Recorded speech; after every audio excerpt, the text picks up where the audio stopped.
पहलगाम हत्याकांड का चेहरा बन चुकी नौसेना अधिकारी की पत्नी की दुखद कहानी। कश्मीर के पहलगाम आतंकी हमले की भयावहता को परिभाषित करने वाली एक दिल दहला देने वाली तस्वीर सामने आई है, जिसमें हिमांशी नरवाल अपने मारे गए पति भारतीय नौसेना अधिकारी लेफ्टिनेंट विनय नरवाल के पास बैठी है।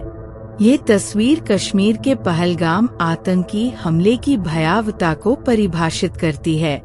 इस जोड़े की कुछ दिन पहले ही शादी हुई थी और कथित तौर पर वे अपने हनीमून पर थे, जब बंदूकधारियों ने बैसन घाटी में पर्यटकों के एक समूह पर गोलियां चला दी।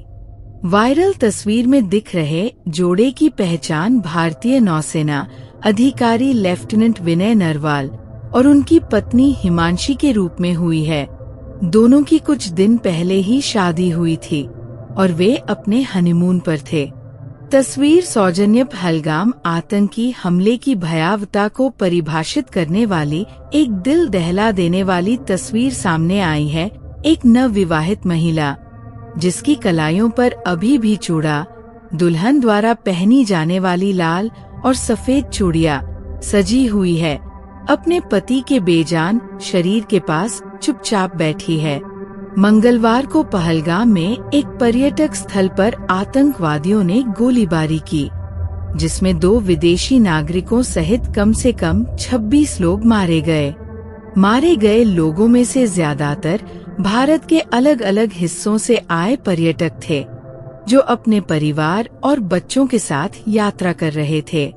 वायरल तस्वीर में दिख रहे जोड़े की पहचान भारतीय नौसेना के अधिकारी लेफ्टिनेंट विनय नरवाल और उनकी पत्नी हिमांशी के रूप में हुई है। ऑनलाइन शेयर किए गए एक खौफनाक वीडियो में महिला को मदद की गुहार लगाते हुए सुना जा सकता है। मैं अपने पति के साथ भेलपुरी खा रही थी। एक व्यक्ति आया और उसने पूछा कि क्या वह नरवाल मुस्लिम है। जब उसने इनकार किया तो उस व्यक्ति ने उसे गोली मार दी। कृपया मेरे पति को बचा लें। अपने पति के बगल में बैठी हिमांशी की तस्वीर हमले की सबसे शक्तिशाली और दर्दनाक तस्वीरों में से एक बन गई है। यहाँ हम उनके बारे में जानते हैं। कश्मीर जाना उनकी पहली पसंद नहीं थी। विनय नरवाल और हिमांशी ने अपने हनीमून के लिए मूल रूप से यूरोप जाने का मन बनाया था, लेकिन जब उनका वीजा समय पर नहीं आया तो उन्होंने आखिरी समय में अपनी योजना बदली और कश्मीर को चुना। टाइम्स ऑफ इंडिया की एक रिपोर्ट के अनुसार इस जोड़े ने 16 अप्रैल को मसूरी में एक डेस्टिनेशन वेडिंग में शादी की थी। भारतीय नौसेना में 26 वर्षीय लेफ्टिनेंट विनय समारोह के लिए छुट्टी पर थे। कुछ दिनों बाद वे अपने हनीमून के लिए निकल गए। उन्होंने यूरोप में हनीमून की योजना बनाई थी, लेकिन वीजा मुद्दों के कारण इसे रद्द कर दिया गया। इसके बजाय वे 21 अप्रैल को जम्मू और कश्मीर के लिए रवाना हुए और 22 अप्रैल को पहलगाम के एक होटल में रुके। भोजन करने के बाद वे उस गंतव्य स्थान पर गए जहां आतंकवादी हमला हुआ था। एक परिवार के सदस्य ने टाइम्स ऑफ इंडिया को बताया, विनय को नौसेना में नौकरी करते हुए अभी 3 साल ही हुए थे। उनकी पोस्टिंग कोच्चि, केरल में हुई थी। उससे पहले उन्होंने इंजीनियरिंग की डिग्री हासिल की थी और रक्षा बलों में सेवा करने का सपना देखा था। कॉलेज के दिनों से ही विनय हमेशा रक्षा बलों में शामिल होना चाहते थे। वह संयुक्त रक्षा सेवा परीक्षा पास नहीं कर सका, इसलिए उसने सेवा चयन बोर्ड की परीक्षा दी और 3 साल पहले नौसेना में भर्ती हो गया। उसके दादा हवा सिंह ने द इंडियन एक्सप्रेस को बताया, उनके परिवार की पृष्ठभूमि वर्दी में रही है। हवा सिंह खुद सीमा सुरक्षा बल BSF से सेवानिवृत्त हुए और बाद में हरियाणा पुलिस में सेवा की। उनके पिता राजेश कुमार भी पानीपत में सीमा शुल्क विभाग में अधीक्षक के रूप में काम करते हैं। विनय ने हाल ही में गुरुग्राम की एक स्कॉलर हिमांशी से सगाई की थी। जब उनके परिवारों ने मैच की व्यवस्था की थी। वह वर्तमान में पीएचडी कर रही है और ऑनलाइन कक्षाओं के माध्यम से बच्चों को पढ़ाती भी है। पहलगाम में हुई त्रासदी ने उनके जीवन के सबसे सुखद अध्याय को राष्ट्रीय शोक में बदल दिया है। हमें उस पर गर्व होगा। हिमांशी ने भावुक विदाई दी। बुधवार को जब विनय का पार्थिव शरीर दिल्ली पहुंचा, तो उनकी पत्नी हिमांशी ताबूत के पास खड़ी थी। उनके चेहरे पर दुख साफ झलक रहा था। ताबूत को कसकर पकड़े हुए वह रो पड़ी। हमें हर दिन उस पर गर्व होगा। हमें उस पर गर्व होना चाहिए, उसने कहा। उसकी आवाज भावनाओं से कांप रही थी। मैं प्रार्थना करती हूँ कि उसकी आत्मा को शांति मिले। वो जहाँ भी है उसका जीवन बेहतरीन हो और हम उसे हर तरह से गौरवान्वित करेंगे।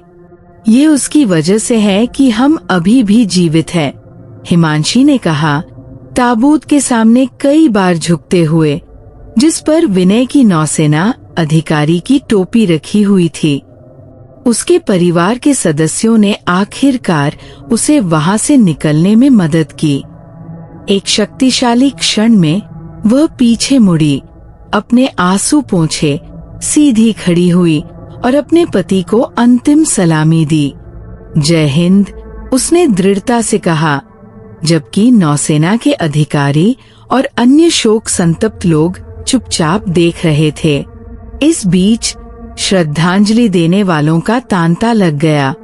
हरियाणा के मुख्यमंत्री नायब सिंह सैनी ने शोक संतप्त परिवारों के प्रति संवेदना व्यक्त की और इस घटना को दुर्भाग्यपूर्ण बताया। उन्होंने कहा, सरकार उन परिवारों के साथ एकजुटता से खड़ी है जिन्होंने अपने सदस्यों को खो दिया है।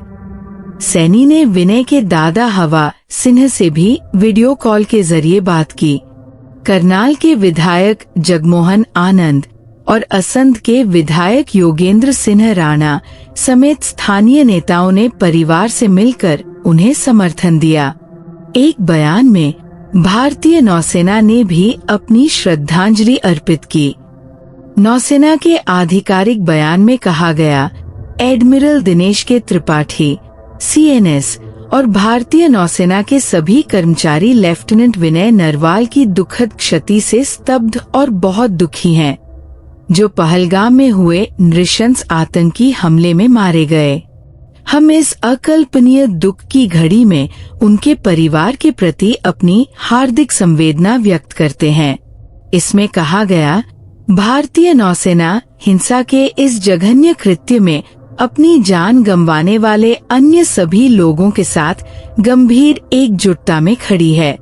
हमारी संवेदनाएं और प्रार्थनाएं पीड़ितों के परिवारों के साथ हैं और हम घायलों के शीघ्र स्वस्थ होने की प्रार्थना करते हैं। आतंकवादियों ने पहलगाम की बैसन घाटी को क्यों चुना? निशाना दक्षिण कश्मीर के पहलगाम में हुए हमले में कम से कम 26 लोग मारे गए, जिनमें से ज्यादातर पर्यटक थे और दर्जनों घायल हुए। लेकिन कई लोग इस बात पर आश्चर्य कर रहे हैं कि आतंकवादियों ने बैसन घाटी पर हमला क्यों किया, जो पहलगाम के रिसोर्ट शहर के पास है। बैसन घने देवदार के जंगलों और पहाड़ों से घिरा एक विशाल घास का मैदान है और देश दुनिया भर से आने वाले पर्यटकों के बीच खासा लोकप्रिय है। इस इलाके को मिनी स्विट्जरलैंड के नाम से जाना जाता है। छवि सौजन्य। पहलगाम विकास प्राधिकरण दक्षिण कश्मीर के पहलगाम में हुए हमले में कम से कम 26 लोग मारे गए, जिनमें से ज्यादातर पर्यटक थे और दर्जनों घायल हुए। 2019 के पुलवामा हमले के बाद से इस क्षेत्र में सबसे घातक हमला मंगलवार दोपहर को आतंकवादियों ने एक लोकप्रिय घास के मैदान पर गोलीबारी की। प्रधानमंत्री नरेंद्र मोदी ने हमले के कुछ घंटों बाद केंद्रीय गृह मंत्री अमित शाह से बात की। उन्होंने घटना की निंदा की और जोर देकर कहा कि भाजपा के नेतृत्व वाली केंद्र सरकार का आतंकवाद से लड़ने का संकल्प अडिग है। मोदी ने लिखा, मैं जम्मू कश्मीर के पहलगाम में हुए आतंकी हमले की कड़ी निंदा करता हूँ। जिन लोगों ने अपने प्रियजनों को खो दिया है, उनके प्रति मेरी संवेदना है। मैं प्रार्थना करता हूँ कि घायल लोग जल्द से जल्द ठीक हो जाएं। प्रभावित लोगों को हर संभव सहायता प्रदान की जा रही है। इस जघन्य कृत्य के पीछे जो लोग हैं, उन्हें न्याय के कटघरे में लाया जाएगा। उन्हें बख्शा नहीं जाएगा। उनका नापाक एजेंडा कभी सफल नहीं होगा। आतंकवाद से लड़ने का हमारा संकल्प अडिग है और ये और भी मजबूत होगा। मोदी ने सऊदी अरब की अपनी 2 दिवसीय यात्रा को बीच में ही समाप्त करने का फैसला किया और कश्मीर के पहलगाम में हुए आतंकी हमले के बाद मंगलवार रात को नई दिल्ली के लिए रवाना हो गए। इस हमले में 26 लोग मारे गए थे, जिनमें से अधिकतर पर्यटक थे। पहले उन्हें बुधवार रात को भारत लौटना था, लेकिन कई लोग हैरान हैं। आतंकवादियों ने दक्षिण कश्मीर के पहलगाम पर हमला क्यों किया? अधिकारियों को संदेह है कि हमलावर जम्मू के किश्तवाड़ से घुसपैठ कर दक्षिण कश्मीर के कोकरनाग के रास्ते बैसन पहुंचे होंगे।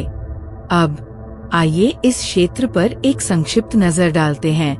ये घटना दोपहर करीब 2:08 बजे बैसन घाटी में हुई, जो पहलगाम के रिसोर्ट शहर से करीब 6 किलोमीटर दूर है। बैसन घने देवदार के जंगलों और पहाड़ों से घिरा एक विशाल घास का मैदान है और देश दुनिया से आने वाले पर्यटकों के बीच खासा लोकप्रिय है। इस क्षेत्र को मिनी स्विट्जरलैंड के नाम से जाना जाता है। न्यूज 18 के अनुसार बैसन घाटी को संभवतः इसके भूभाग के कारण चुना गया था। ये इलाका ऊबड़ खाबड़, खड़ी ढलान वाला, पार करने में कठिन और कीचड़ भरा है। इससे सुरक्षा बलों की प्रतिक्रिया में देरी हुई और बचाव कार्य जटिल हो गए। हालांकि अधिकारियों ने घायलों को बचाने के लिए तुरंत हेलीकॉप्टर और स्थानीय टट्टू संचालकों को भेजा। इंडियन एक्सप्रेस के अनुसार अधिकारियों का कहना है कि इलाके में सुरक्षा की कमी के कारण आतंकवादियों ने संभवतः बैसन को चुना। पर्यटन क्षेत्र पर हमला पहलगाम घाटी के पर्यटन क्षेत्र के लिए भी महत्वपूर्ण है, जो 2018 से तेजी से बढ़ रहा है। अधिकारियों का कहना है कि पीक टूरिस्ट सीजन के दौरान हजारों लोग घास के मैदान और मुगल उद्यान देखने के लिए घाटी में आते हैं। ये कोई संयोग नहीं है।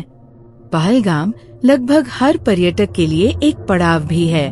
अमरनाथ गुफा के 2 मार्गों में से एक के रूप में इसका सांस्कृतिक महत्व भी है, जो हर साल लाखों तीर्थयात्रियों को आकर्षित करता है। बैसन देवदार का जंगल, एक लोकप्रिय ट्रैकिंग मार्ग, भी पहलगाम में है। कश्मीर के ट्रैवल एजेंट्स एसोसिएशन के अध्यक्ष रऊफ ट्रम्बू ने अखबार को बताया कि ये घटनाक्रम एक बड़ा झटका है। ट्रम्बू ने कहा कि शांतिपूर्ण स्थिति के कारण पर्यटन में उछाल आया है, लेकिन अब हमें पहले से ही व्यवसायों और उपभोक्ता भागीदारों से रद्दीकरण के बारे में पूछताछ मिल रही है।